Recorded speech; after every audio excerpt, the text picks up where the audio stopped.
అలాంటి మన సనాతన ధర్మంలో ఎన్నోసార్లు ప్రస్తావించాం. మన దగ్గర ఏదైనా కార్యక్రమాలు ఉన్నాయంటే ఆహ్వాన పత్రికలు ఇస్తాం మనం కదా.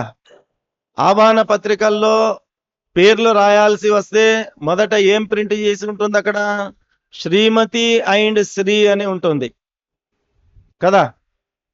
శ్రీమతి అండ్ శ్రీ అని ఉంటుంది. మొదట అమ్మవారి పేరు, తర్వాతే భర్త పేరు. కాబట్టి పేరు రాయాల్సి వస్తే కూడా శ్రీమతి అండ్ శ్రీ అని రాసి ముందు పేర్లు రాస్తారు.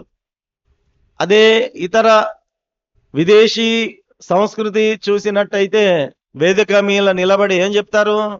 మిస్టర్ అండ్ మిసెస్ అని చెప్తారు కదా. మొట్టమొదట మిస్టర్, తర్వాత మిసెస్ అని వస్తుంది అన్నమాట.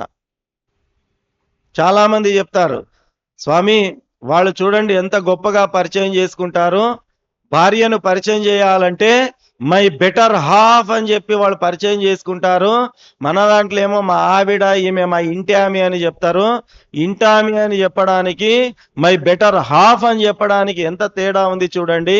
ఎంత స్థానాన్ని సంపాదించినారు అంటే, మన వెర్రి వెధవలకు తెలవని విషయం ఏంది అంటే, బెటర్ హాఫ్ అని వాడు చెప్పడం ఏంది?